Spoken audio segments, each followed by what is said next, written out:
ঠাকুর বলছেন, 6 রিপুকে ঈশ্বরের দিকে মোড় ফিরিয়ে দাও। এত সোজা ভাবে আর কোনো ধর্মগুরু বলতে পারেননি। ঈশ্বর লাভের উপায় কি? সমস্ত ইচ্ছাগুলোকে, আমাদের যে রিপুগুলোকে ঈশ্বরের দিকে তুমি মোড় ঘুরিয়ে দাও। যারা ঈশ্বরের পথে বাধা দেয় তাদের উপর ক্রোধ, তাকে পাবার জন্যে লোভ, আমার যদি করতেই হয় তাহলে তাকে নিয়েই করা ভালো। আমার কৃষ্ণ, আমার রাম।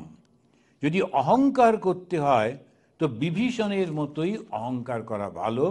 আমি রামকে প্রণাম করেছি, এ মাথা আর কারো কাছে নত করব না।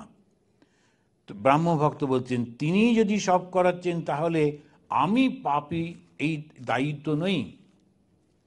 এটা খুবই বারবার এটা প্রশ্নগুলো আসে। ঠাকুরের কাছে করেছেন, ঠাকুরের আগেও আছে, এবার এখনও লোকেরা বলে যে সব যদি ঈশ্বরই করছেন তাহলে আমাকে কেন দায়ী করা হচ্ছে? তখন শ্রীরামকৃষ্ণদেব বলছেন যে দুর্যোধনও এই কথাই বলেছিল, তয়া হৃষিকেশ হৃদয়স্থিতে না যথা নিযুক্তস্মি তথা করোমি। যে তুমি তো আমার হৃদয়ের মধ্যে রয়েছ, যেমন তুমি আমাকে চালনা করবে আমি সেটাই করব। যারা ঠিক বিশ্বাস ঈশ্বর কর্তা আর আমি অকর্তা, তার কোনো পাপ কার্য হয় না। সে যে নাচতে ঠিক শিখেছে তার কখনো বেতালে পা পড়ে না।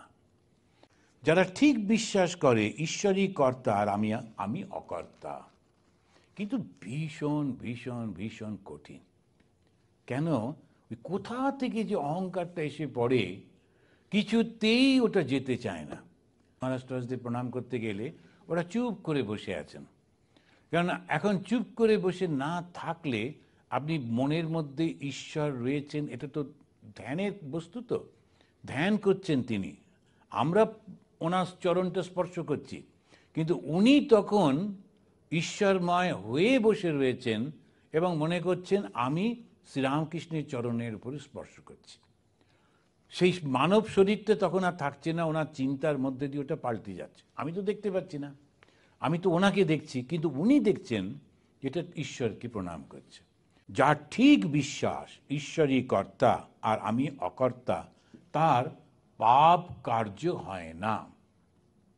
সে কখনো পাপ কার্য করে না। পাপ কাজ মানে কি? অন্যের কষ্টের কারণ হয় না। আমরা পাপ পুণ্য নানা রকম ভেবে ফেলি। যারা যারা একটু নিরামিষ করেন, তারা মনে করেন যারা ওই বলি টলি দিচ্ছে ওরা পাপ করছে। আবার অন্যরা অন্যরকমভাবে নানা রকমের আমরা ঠিকঠাক করে নিই, এইটা পাপ, এটা।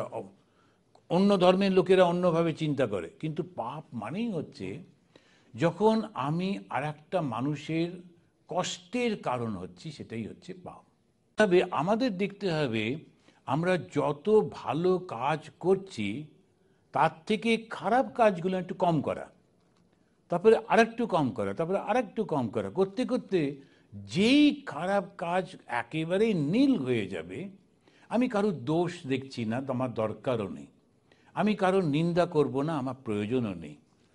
এইরকম করে করে করে করে যখন আমি হোলগুলোকে সিল করে ফেলতে পারলাম, তখন যে জিনিসটা জমবে, সকালে যেটুকু জপ করি, সন্ধেবেলায় যেটুকু জপ করি, যে প্রার্থনা করি, তাতে ভগবানের নামের ফলে পবিত্রতা হবেই হবে।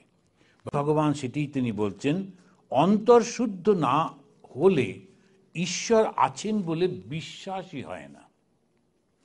আর শুদ্ধ অশুদ্ধটা কোনটা? বারবার বারবার শুদ্ধ আর অশুদ্ধ এটা যেটা বলা হচ্ছে, অন্তর শুদ্ধ না হলে, বুদ্ধি বা এরকম বললো না, অন্তরটা কি? যেখানে আমাদের সমস্ত কর্মের ফলগুলো, ইমপ্রেশনগুলো থাকে, সেটা হচ্ছে অন্তর। আমরা যত রকমের চিন্তা করেছি, কর্ম করেছি, তা সেইগুলো গিয়ে সব ওখানেতে দাগ কাটে, আর সেইগুলোই হচ্ছে সেই অন্তরে থাকে। এবারে ওইটি শুদ্ধ হতে হবে। কী করে সেই শুদ্ধ হবে? সেটি যখন ধীরে ধীরে ধীরে, যখন যত আমরা জব করি তত খারাপ চিন্তা আসতে থাকে, নানান রকম হলো, ওরে বাপরে বাপ, এগুলো সব করতে গিয়ে এলো, আগে তো ঠিক ছিল, যখন জব করতাম না বেটার ছিলাম, আর জপ করার দরকার নেই, ঠিক উল্টো, আরো করে করে জপ করতে হবে। কেন কি, ওই যে পুরনো সমস্ত কালিগুলো লেগেছিল সেগুলো এবার আস্তে আস্তে উঠে চলে যাচ্ছে।